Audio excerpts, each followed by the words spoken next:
여러분, 김종대 전 의원과 함께 12.12가 발발했던 날 서울의 봄 영화 이야기를 하기 위해서 다시 여러분들을 만나 뵙습니다. 자, 국민의 지금 5명 중에 1명 정도 지금 영화를 보신 것 같고요. 곧 1,000만 명에 이른다고 하니까 서울의 봄이라는 영화가 왜 그렇게 국민들을 열광시키고 있는지, 그 영화를 통해서 눈물을 흘리기도 하고 정말 끓어오르는 분노를 참지 못해 다시 한 번 더 주먹을 불 건지는 그런 상황이 이어졌고, 저도 영화를 보면서 실제로 눈물을 흘렸습니다. 자, 오늘 김종대 전 의원 오셨고요. 어서 오십시오. 안녕하세요. 12.12와 관련된 서울의 봄이 왜 이렇게 우리 사회를 뜨겁게 달구고 있는지, 거기에서 우리는 다시 무엇을 얻고 나의 일상과 우리 정치를 바꿔가는데 미끄럼으로 삼아야 할지, 영화의 장면 하나를 좀 떠올리면서 김종대 의원의 말씀을 드리겠습니다. 서울의 봄 영화 보셨죠? 한 번만 보신 것도 아니죠? 저는 나오자마자 바로 이 건물에서 봤어요. 예. 네. 이 건물에서 이제 보셨고, 영화를 전체적으로 총평하면 어떻습니까? 굉장히 묘사가 잘 돼 있습니까? 사실 중심으로? 훌륭한 영화입니다. 역시 김성수 감독은 우리를 실망시키지 않는다. 네. 예, 이 점에서 저 높은 평가를 드리고 싶었고, 단순히 영화가 잘 만들어졌기 때문이 아니라 이것이 우리에게 주는 그 울림이 매우 강하기 때문에 네. 사람들이 영화관으로 모여드는 거거든요. 저는 그 핵심이 정의감의 결핍이다. 예.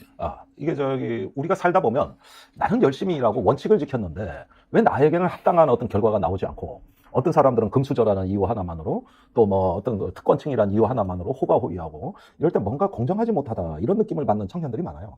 그분들이 이 영화에서 조금 공감을 얻는 것 같아요. 저랬구나. 저러면서 우리 일상에서 뭔가 이 정의와 공정과 이 어떤 다 같이 좀 납득할 수 있는 어떤 좋은 사회에 대한 어떤 결핍감이 이 영화를 통해서 이게 극대화돼가지고, 네. 결국은 사람들이 영화가 끝나도 일어서지 못하게 만드는 이런 마력을 발휘하고 있다. 그러면서 44년 전 사건이 오늘날 2030 세대한테까지도 관통이 되는 어떤 초월적 역사의식, 그러니까 이런 어떤 공감의 그 시대 코드는 연결이 되고 이어지고 있다. 자, 1979년, 제가 초등학교 5학년 때요. 12월 그렇습니다. 12일 날 군사 쿠데타가 일어났고, 그 당시에 7시간을 영화로 만들었지 않습니까? 네. 자, 그러면 제가 이제 김종대 전 의원이 뭐 역사학자이시기도 하고 국방외교 전문가이시기도 한데, 영화 전체의 내용을 보면 그 당시 상황을 사실적으로 묘사했다고 하면, 보통 우리가 흔히 픽션, 소설적 요소가 들어가지 않습니까? 한 몇 %가 저 영화 안에서 사실과 유사하다고 보십니까? 아니, 근데 이게 있어요. 어떨 때는 허구가 더 진실일 때가 있습니다. 예. 그러니까 사실에 기반해서 일부 각색이 들어간 건데, 그 각색과 허구가 이 사건의 진실을 더 깊이 있게 보여주는 장치인 것이니까, 어디까지가 사실이고 어디까지가 허구인가를 너무 냉정하게 구분할 필요는 없습니다. 네. 다만 영화의 마지막 장면이라고 할 수 있는 단체 사진. 예. 정병주 예. 특전사령관 연행한 뒤에 이태신으로 나오는 그 수경사령관이 경복궁 앞에서 무력이 대치한 건 각색입니다. 그건 각색이라고 네. 영화에서도 표시를 해놨더라고요. 그건 각색이고, 예. 실제로는 출동하려고 연병장에 다 모였는데, 예. 그 순간에 노재영 국방장관 전화가 와요. 예. 무장 해제해라. 예. 그래서 국방장관 지시로 그게 무산이 되고, 예. 사무실로 돌아갑니다. 예. 그래서 장태환 사령관이 사령관실에서 예. 연행이 돼요. 그래서 그 경복궁 앞에서 그랬던 거하고는 조금 차이가 있고, 한강다리 행주대교에서 그 호롤단신으로 그 쿠데타 병력을 되돌려보낸 것도, 그것도 사실은 좀 영화적인 각색. 그 두 가지 정도 제하면 전체적으로 사실에 기반해서 표현을 한 것으로 봐야 되는 거죠. 오히려 김충립이라고 당시 특전사 보안반장 증언에 의하면 이 영화가 조금 더 사실적으로 하면은 더 충격적인 장면이 있었는데, 그런 부분을 얼버무린 게 아쉽다. 네. 예를 들어 전두환이 최규하 대통령을 협박하는 장면.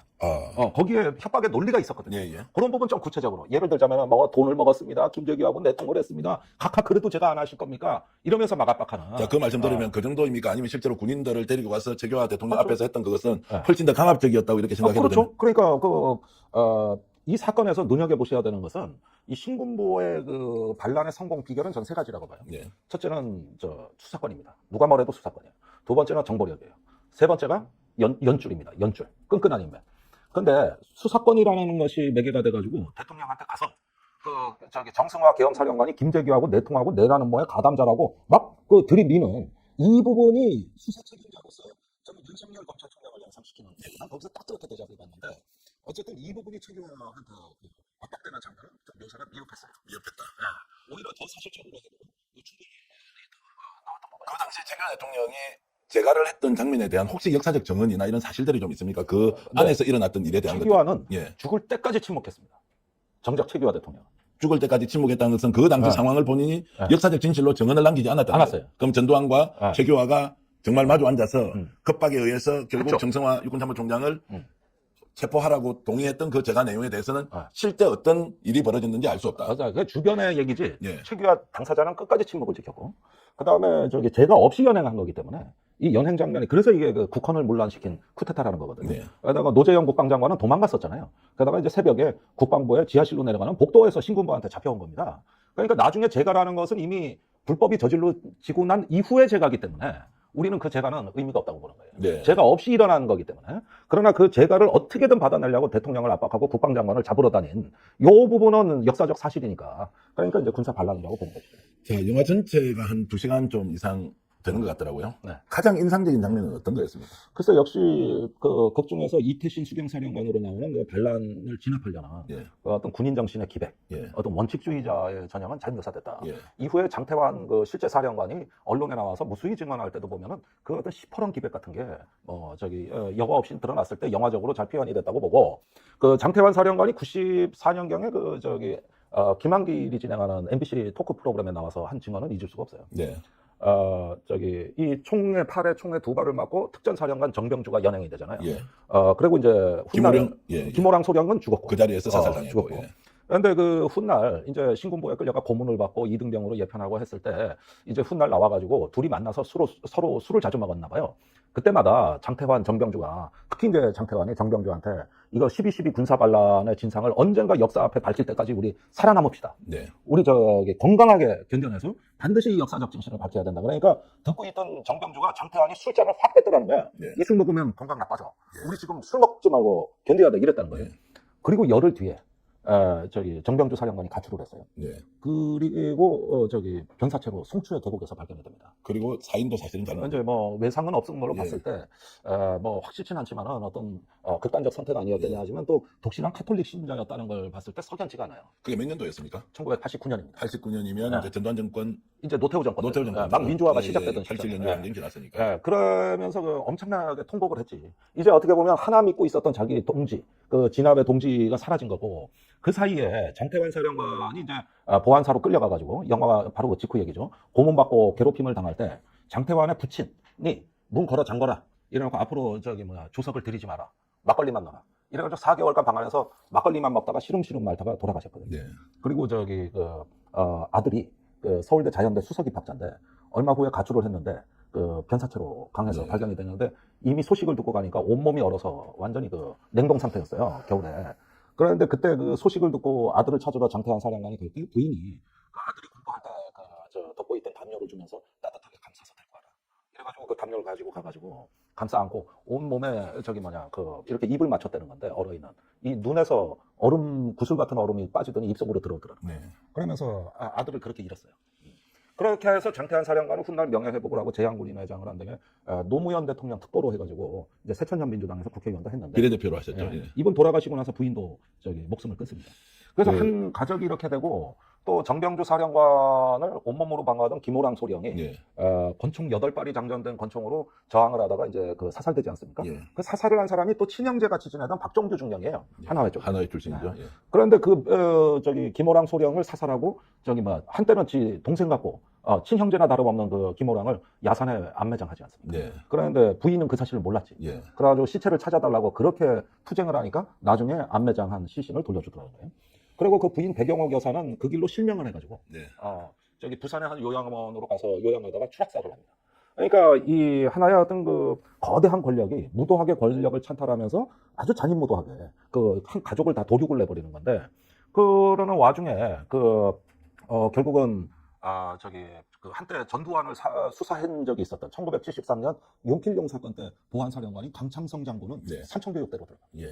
코미디언 이기동도 끌려갑니다. 네. 삼천교육대로. 국보위에 계엄사가 있으니까 어디 가다가 그냥 술 먹고 술주정만 해도 잡혀갔던 세대.